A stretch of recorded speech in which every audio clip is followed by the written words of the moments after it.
Informasi penting dari Kementerian Pendidikan Dasar dan Menengah. Ada mekanisme terbaru dalam seleksi penerimaan pegawai negeri sipil. Nah, seperti apa? Kita akan bahas pada video kali ini.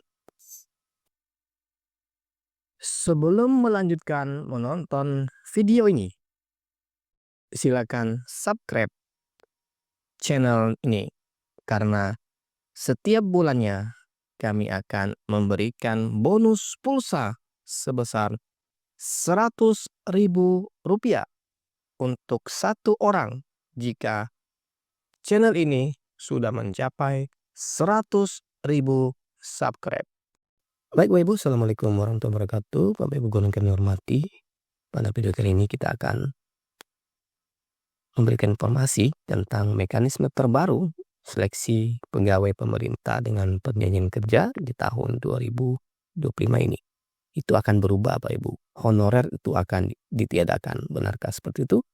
Kita akan bahas pada video kali ini. Informasi ini kami ambil dari jpnn.com dengan judul Mekanisme Seleksi Pegawai Pemerintah dengan Perjanjian Kerja 2025 akan berubah.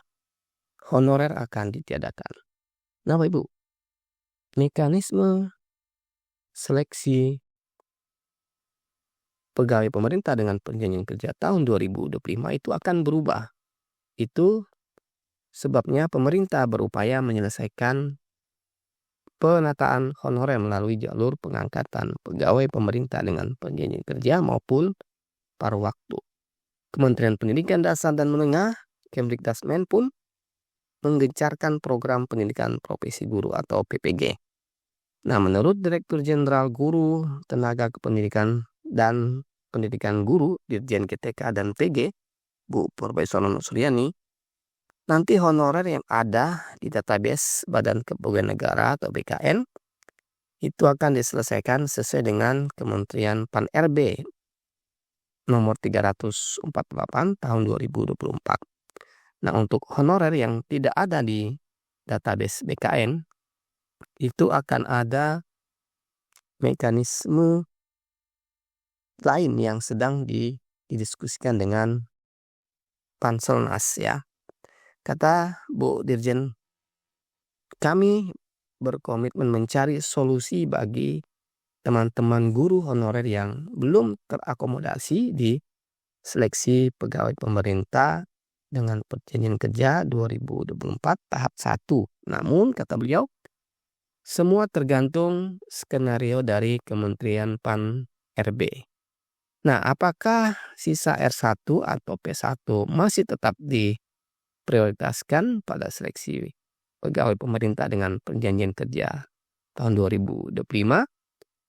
Dirjen GTK Bu Nono mengatakan akan ada perubahan yang signifikan penerimaan calon aparatur sipil negara 2025. Nah, menurutnya Kementerian Pendidikan Dasar dan Menengah itu tidak lagi dalam kapasitas mengajukan usulan kebutuhan guru dan tenaga pendidik. Usulan itu langsung dari masing-masing pemerintah daerah Bapak Ibu. Nah, kata beliau, detailnya Kementerian Pan-RB yang tahu. Makanya kalau dibilang apakah sisa P1 akan diakomodasi di pegawai pemerintah dengan perjanjian kerja tahun 2025 nanti, ya, kata beliau saya belum tahu ya. Nah, dalam berbagai kesempatan Bu Dirjen ketika Bu Profesor Nunu mendorong agar para guru untuk ikut pendidikan profesi guru. Itu karena kebijakan seleksi pegawai pemerintah dengan perjanjian kerja ke depan itu akan mengutamakan lulusan pendidikan profesi guru. Nah, sebagai pengingat, seleksi pegawai pemerintah dengan perjanjian kerja tahun 2024 itu belum mengakomodasi semua peserta prioritas 1 atau P1. Banyak yang tidak mendapatkan formasi pada seleksi tahap 1, terutama Bapak Ibu guru swasta yang berstatus R1D, Bapak Ibu ya. Nah, kemudian Bapak Ibu, P1 itu merupakan guru lulusan passing grade P3K 2021.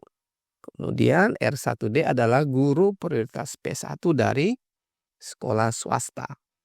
Nah, Ketua Forum Guru Lulusan Passing Grade Pendidikan Menengah FGLPG Dikmen Provinsi Jawa Tengah, Nazib Eko Nugroho mengatakan RID banyak yang tersisa. Mereka bahkan sudah sowan ke Badan Kepegawaian Negara atau BKD. Katanya RI1 tidak masuk dalam daftar optimalisasi. Dan ini sangat mengkhawatirkan guru prioritas yang merupakan peserta lulus passing grade P3K 2021, kata beliau. Nah, Bapak Ibu dimanapun Anda berada, kemudian dia menjelaskan bahwa walaupun jumlah R1 tidak banyak, tetapi R1 yang terdiri dari 4 klasifikasi ya, honorer K2, guru honorer negeri masa kerja minimal 3 tahun, lulusan pendidikan profesi guru dan guru swasta itu sangat berharap bisa dituntaskan di tahun 2025 ini Bapak Ibu ya. Kemudian Bapak Ibu, harapan RI1 untuk diakomodasi menjadi pegawai pemerintah dengan perjanjian kerja penuh waktu lewat optimalisasi. Kata beliau, kami tahu bahwa optimalisasi akan dilakukan pada tahap I2. Nah, semoga semua R1 menjadi P3K penuh waktu tahun ini, kata Nazib Bapak Ibu. Nah, Bapak Ibu dimanapun Anda berada, kemudian selanjutnya dia mengatakan bahwa sisa R1 di Dikmen Provinsi Jawa Tengah itu saat ini hanya tersisa 10 hingga 15% saja.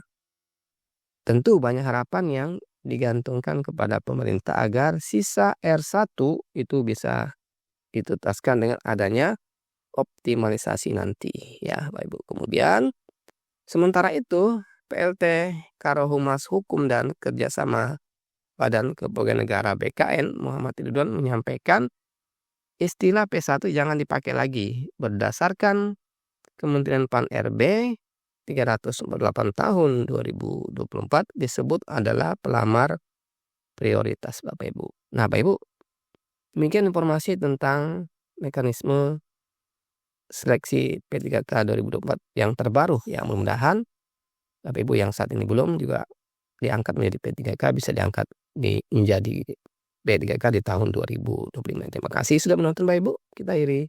Assalamualaikum warahmatullahi wabarakatuh. Sampai jumpa di video berikutnya.